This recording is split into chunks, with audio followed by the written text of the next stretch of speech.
What's going on, FA Nation? John Impemba here with Jen Piacenti, bringing you another edition of Fantasy Alarm Sports Talk. Jen, quickly closing in on the start of the NFL and fantasy football seasons. How are you feeling? Are you ready? Are you prepared? How many more drafts do you have to do? Okay, so I think I only have one more draft, but unfortunately, guys, I'm the person that way overcommitted to teams, and I was just counting, and I believe that I have a total of 11. And when I say I believe, that's honestly because I may have miscounted. It seems like I keep remembering things and adding one more to the total. So I was just, trying to figure out, I got to make some time to make sure I set my lineups and do it right and don't get distracted.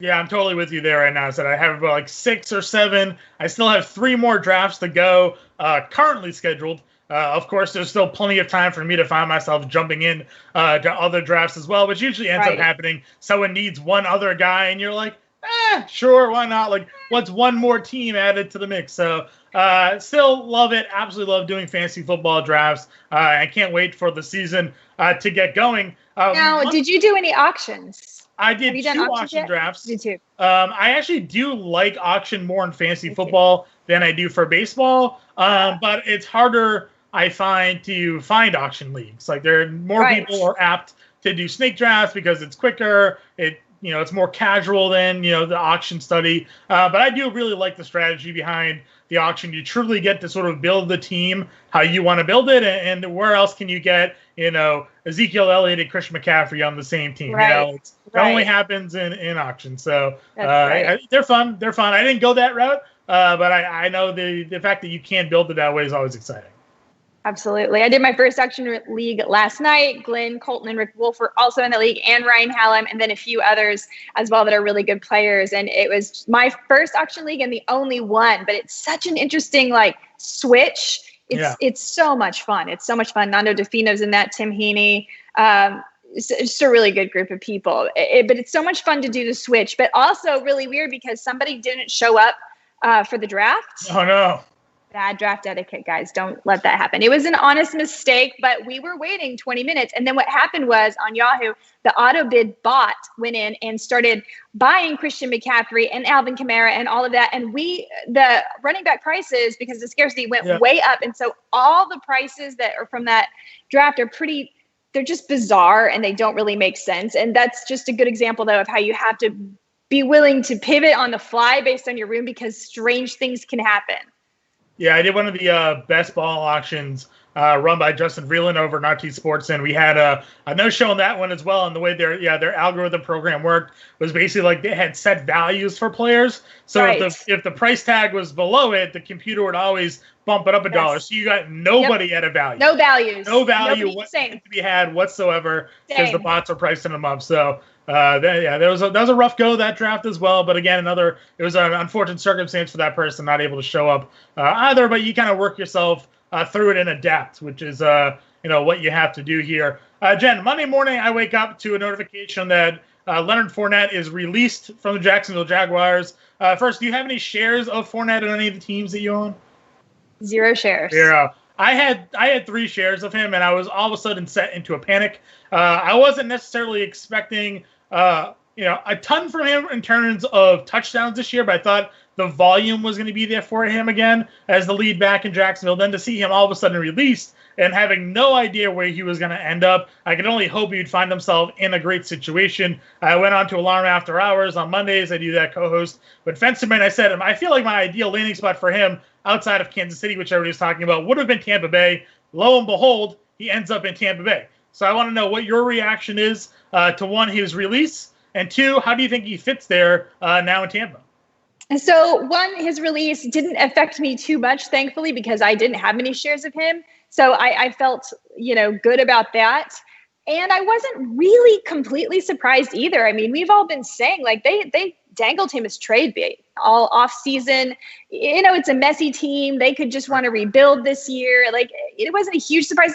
A little bit of a surprise he did it, 10 days before the kickoff. Right. That was a little, but that says to me, no matter what they say, there has to be something bigger than his on the field play that caused that to happen. Because why would you just release him? He's a perfectly good running back. I wouldn't say he's a great running back, but he's a perfectly good running back. He's done well for you on the field. you don't really have much to back him up. It's not like you have, the entire, you don't have a good squad to have in Tampa Bay. Raquel Umstead, who, didn't really look great as a rookie last year. So. Yeah, so I don't really know. So it says to me there's something wrong with him in the clubhouse. That concerns me. And I don't like players where there's a problem with them in the clubhouse. So now that he's at Tampa Bay, I've thought about this a lot, and I've gone back and forth. Wow, this is going to be awesome because Tampa Bay is going to be awesome and Tom Brady. And then I don't know. In the end, I think his draft position is exactly the same as where you took him anyway. Yeah. I know some people have bumped him up. I don't think you should. You go back and you look at the way that Bruce Arians has used the running back. He doesn't really commit to one guy. I mean, listen, last year between Peyton Barber and Ronald Jones, and if you look at their stats, Ronald Jones and Leonard Fournette are kind of the same player if you boil it down per attempt. The way that they catch the ball, it's very, very similar. In fact, if you look at it, LaShawn McCoy is actually the one that had the most yards per attempt in 2019. And then you've got Dario Gonzalez, who was really just there probably to catch the ball. Now it seems like he's probably, on the short list was anyway. And then, of course, this rookie everyone was so excited about. I remember having a fight with Dan Malin about it right on draft day, but I think we've all changed our mind. Keyshawn Vaughn, who has been apparently not very good in camp. So I don't think that this is a referendum on how poor their running backs are, but I think it's just them saying, look, we're putting all shots on goal. All shots on goal. Bruce Arians likes to have a ton of people, and basically I'm afraid that none of them are going to be worth much at all. Yeah, so I definitely understand the take that you're coming from in terms of how Arians has used the running backs. Sort of always in his system, even dating back to his time there in Arizona as well. But for me, I felt like he was never really committed to the running backs that he had on the team. Whether it was Ronald Jones or Peyton Barber, they couldn't really figure out. None of them ever really grasped the brass rings. We'll say they're never the one that could take over that job. Peyton Barber averaged less than 4 yards per carry, but was still getting a lot of the red zone work because Ronald Jones struggled so heavily as a rookie, and it took him a little bit longer to get going in his sophomore year. I agree with you that I don't think I would downgrade Fournette at all. I did do the instant reaction piece after the move was done yesterday. I said I'd probably even consider bumping him up a little bit. Now, his average ADP right now is 38, so if you're looking, middle of the third round probably of a 12-team league. My whole thing around this offense is that I feel like, one, Tom Brady probably petitioned to sign him. Brady has only got a few years left. I know from his experience being in New England that he usually had a lot of influence on players that were brought around. When guys like these usually hit the market, there was a reason often why there was always those memes and gifs going around that they were probably going to land in New England. It wasn't necessarily because of Bill. I think Tom Brady had a lot to do with that. And Arians and Brady are kind of going all in this situation. They traded for Gronkowski. I think there was a weakness at running back. I think there's a lot of lip service being played to Ronald Jones by Arians because the rest of the running backs in camp, like you said, weren't really doing anything. I was never high on Keyshawn Vaughn as it was because I didn't think Brady plays well with rookies as it is. And all of a sudden, you don't hear any good camp words about him. They brought in McCoy to be a veteran presence, but that's about the last thing we've ever heard of LaShawn McCoy coming out of camp, other than he was there to sort of mentor Ronald Jones. And then, Dare was a good pass catcher, but he was never going to be featured. So for me, I felt like this running back in Leonard Fournette hit the market. He went to Tampa Bay for a reason. I'm expecting him to probably, at the very least, be their red zone back. This is a guy who has been one of the best red zone running backs in football over the last few years. And I wrote in the article, if you look at running backs that had Tom Brady under center, they are often finding themselves with double-digit touchdowns. LeGarrette Blount had 18 touchdowns back in 2016. Then I went all the way back. Ben Jarvis Green Ellis had back-to-back seasons of 11 and 13 rushing touchdowns. So I was talking to Howard earlier today. I was like, everybody's down on Fournette here, but I'm like, what if he just gives you what Todd Gurley gave you last year, which was 850 yards, 12 scores, and adds a little bit to the passing game? You're looking at a top 12 fantasy running back. That's more than enough for where he's going. So I think double-digit touchdowns are well in the cards for Fournette this year in that offense.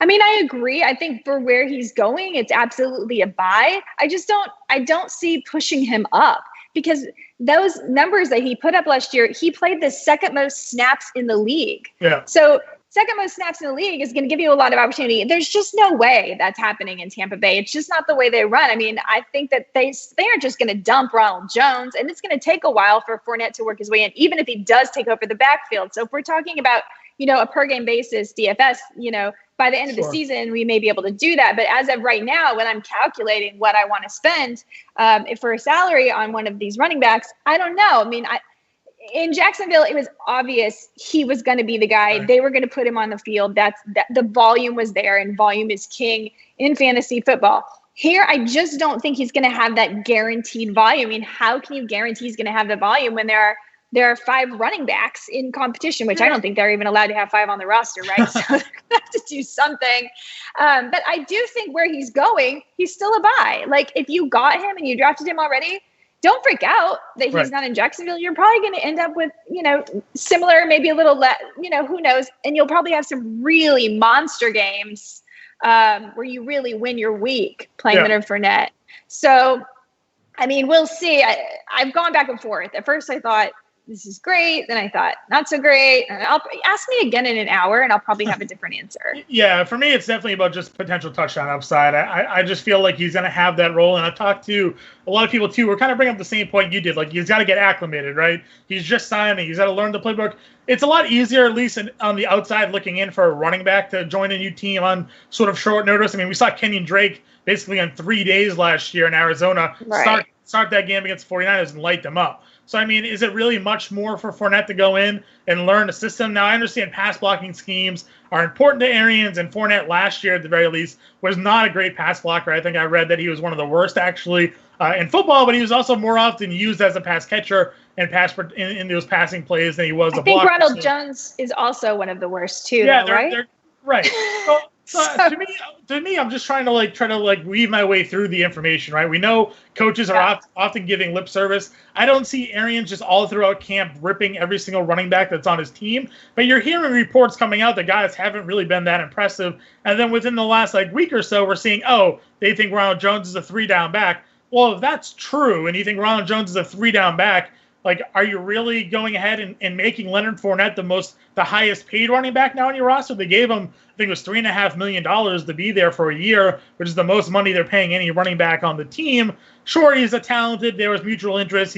Why wouldn't you want good players? But I just feel like we've seen a lot of inconsistencies out of Ronald Jones. Reports out of camp weren't favorable towards these running backs, and now Fournette's there. I think maybe you want to say week 1, there's a little bit more of a timeshare, and eventually we just see Fournette have more of the 2/3 carries in that split backfield. I could see maybe that working its way. I mean, we'll see. Obviously, health factors into it as well. And, the 1-year contract thing, does that mean he's going to play really hard so he gets another contract? Or does that mean they're actually really more concerned about Ronald Jones or just getting Leonard Fournette as another veteran backup to kind of appease Tom Brady and just have yet another option because they want to win. They want to win this thing. So I guess hindsight will be 2020, but for me, it's still net. I'm not drafting Fournette. Okay. All right. So, you just said you're not drafting him, but I do want to ask you, because this is based off our current ADPs over on Fantasy Alarm. Go to fantasyalarm.com/NFL/ADP. Right now, we have Todd Gurley at 33.8, Leonard Fournette at 38.08, and Melvin Gordon at 39.69. Of the three, if they're all on the board, they're sort of, I guess, all question marks, right? Gordon's dealing with a minor injury and then splitting with Lindsey. Gurley, we know what his problems are. Now Fournette and that new situation in Tampa. If you had to pick one of the three, or how do you rank them? It's a really tricky one. I think I would still go Gurley because we know he's going to be the guy. I understand the injury risk, the arthritic knees, all of that. But I also know this guy is a champ and he'll play through it. I don't think they have, unlike Tampa Bay, they don't have a lot of people. No love, Smith or Brian Hill there. Yeah, Brian Hill. I'm not gonna plant my flag in Brian's Hill this year. So yeah, Todd Gurley. I would go Todd Gurley, and then I think I'd still go Melvin Gordon. I agree. I don't love Melvin Gordon there with Philip Lindsay. I think Philip Lindsay's going to get a lot more of the timeshare than people think. But to jump off and go Fournette, I can't quite do it. I think it's going to take too long. I think we don't know, and I understand though that the maybe the ceiling for Fournette might be the highest because if he does take over. So I guess it's just a feeling of how you like to draft. Right. Yeah, the Gordon one for me is interesting. Again, you and I were both, we did table that discussion earlier this year. We loved Philip Lindsay. We wanted Gordon off Denver, which was the question that was posed to us. And then you have the head coach there basically saying he's not naming a starting running back. He considers both Lindsay and Gordon to be the starters, which, again, if you're a Gordon owner, you can't really feel too confident in that situation. So you talked about, obviously, Ronald Jones. Would you consider still drafting him at his current ADP? I'm seeing him right now at 85. So we're looking probably, that seventh round, maybe a little bit earlier than that? Yeah, seventh round, I think I would, because that's about around when Jordan Howard goes, probably. Yeah, Jordan Howard is a little bit after that, actually. It's right now our current ADPs have Dobbins, Jones, Marlon Mack, Jordan Howard in that grouping. I'd rather have Dobbins because you have a lot of bigger upside there. But I think I would still take Ronald Jones around there if it was available, because what's happening is, running back is getting thin. Again, all of these people are committees, right? There's very few workhorse backs. So by the time you get to that point, if you have a guy that you think is going to have at least 50% share, and we think Ronald Jones, maybe he could still have 50% share. That's possible. Yeah. So, and again, Philip Lindsay. Is Philip Lindsay going around there too? Where's Philip Lindsay going? Yeah, Lindsay is a couple picks after Howard. We got Lindsay currently at 107.6. Howard's at 104.5. Okay. So basically in that same. I mean, like we talked a lot about the zero running back strategy and how everybody's feeling so heavy on these like running back early. And Adam Ronis has obviously been a big proponent of doing the opposite. He feels like there's so much value at wide receiver because all of these guys are dropping. You can get some of these other backs later in drafts, like a Marlon Mack, like a Philip Lindsay. Kerryon Johnson is at 110 right now. He's supposedly going to start again, and we'll see how Swift factors in. But there's a lot of guys that at least begin the year as a starting running back later in these drafts. So it's going to be interesting to see exactly who ends up winning out. Everybody who spent early at running back, because we've seen 14 of 15 picks in the first two rounds going running back heavy, or if some of these guys who people aren't as high on end up still being able to fill the void. And that's what happens. Like I was in a draft last week where it was a 14-teamer and all 14 people took running backs. And by the time it got around, I was the number one pick. I took Christian McCaffrey. By the time I got back around to my second pick, I mean, I had obviously the last pick of round 2 and the first pick of round 3. I had to take Jonathan Taylor in that corner because there was no one left. I needed someone with, big opportunities. So it's just crazy. So you're going to see these inflated ADPs, and it's based on where they are amongst other running backs. It's not necessarily based on their overall value or their overall talent. So it's just how you feel. Do you feel like you can manage running backs in season on the waiver wire? If you do, like Adam Ronis does, then there's a lot more value to get tied in wide receiver. If that makes you nervous, if you have been burned there, you didn't like Mike Boone, right? then get the running back, and there is a lot of value at wide receiver. And also, you can get these late round wide receivers, Sammy Watkins per dollar, Mecole Hardman, Greg Ward now in Philly might be someone to look at. There's so many options. Steven Sims Jr. is going for like nothing. Yeah, he's almost going undrafted in some leagues. It's right. Yeah. He's a starting slot receiver for that offense. So I agree with you. One of my favorite late round guys has been Randall Cobb. I mean, we're talking about a guy, he's been coming off a good season with Dallas. Now he goes to a Texans team that, their top 2 receivers are very injury prone, and Will Fuller and Brandon Cooks, and we could find Cobb, immediately into some value there. So I went for Will Fuller last night in the auction. I had to do it. I had to have at least one share because that guy's going to win you weeks. Yeah, he's going to. I have him in a couple of best balls for the same reason. I mean, like if he can stay healthy, probably never going to happen. But if he can, like the sky's the limit. We've seen the ceilings out of him plenty of times. So what would you spend for Will Fuller? Probably like $12 to $15, probably in that range. Yes. What'd you get? 10. Yeah. Yeah, totally exactly. Right? I think that's fine. You're getting a number 1 receiver on a team that's going to pass the football. 10 to 12 games. Yeah, exactly. Right, exactly. So But I mean, you're talking about a guy that's going to give you, at the worst, wide receiver 3 with, upside. So, I mean, I think that's perfectly a good play there. We talked about, obviously, Tampa Bay. We mentioned a little bit about Jacksonville, but do you have any interest in any of those guys? Obviously, there's Opportunity there now. Redcall Armstead or Chris Thompson, anything like that pique your interest here? Yeah, actually, I got Raquel Armstead last night in my auction for $2 salary. So why not? Because for $2, we don't know what's going to happen. It's possible, but otherwise, no. Only if it's a really, really late round pick. That's the only reason I would do it. Chris Thompson obviously is going to have the pass catching if you're in PPR. I'd still rather have Matt Breida. Yeah. But I'm interested to see where some of these drafts end up happening now. We see them obviously posted all the time on Twitter to see what kind of bump these guys end up getting. Because there was 100 targets to Leonard Fournette that are now gone. And I know people weren't expecting Fournette to repeat that because they thought Chris Thompson was going to be a guy that was going to cut into that. They already have that history with Jay Gruden from Washington. We saw Thompson be pretty heavily involved in that offense with Gruden there. So I'm curious now to see how people are going to value those two. I had some Thompson shares in best ball for the pass catching aspects in general, but now again, right now we're seeing Thompson. I think I saw his average ADP was 200. So I mean, like, he's almost not going drafted. I'm curious to see how much he now moves up. From in these drafts now that Fournette's not there.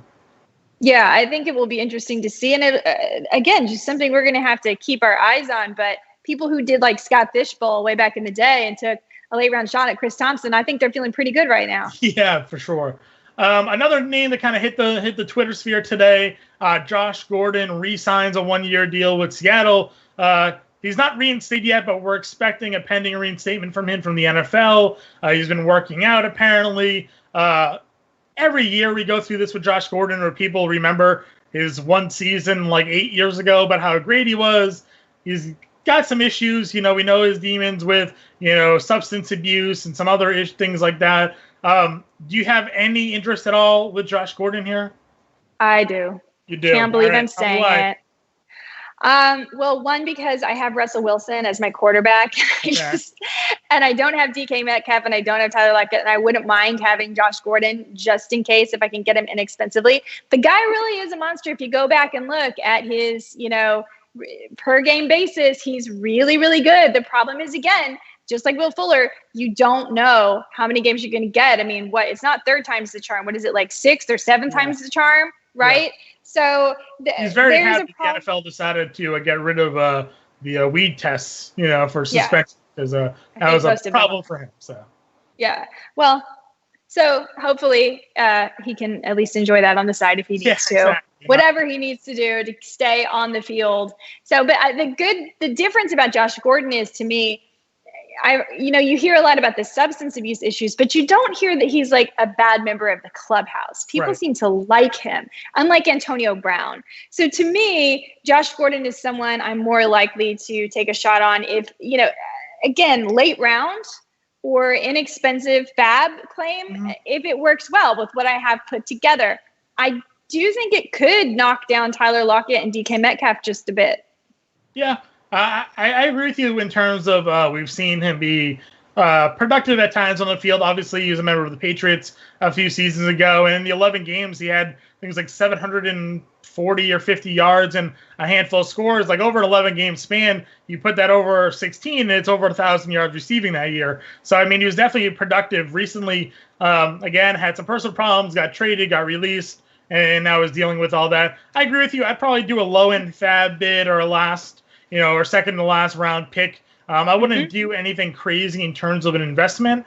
I still think he's probably no more, obviously, than the 3rd option on that team. And I wonder exactly how much Greg Olson's going to be involved. We know Seattle does like to throw to their tight ends. Olson's there now on a decent little contract. So you could find Gordon battling for 4th, string targets there on the roster. But you talk about a handcuff, should anything happen to Lockett or Metcalf, and Gordon's now thrusted into a more prominent role in that offense. I agree, and I like Russell Wilson too.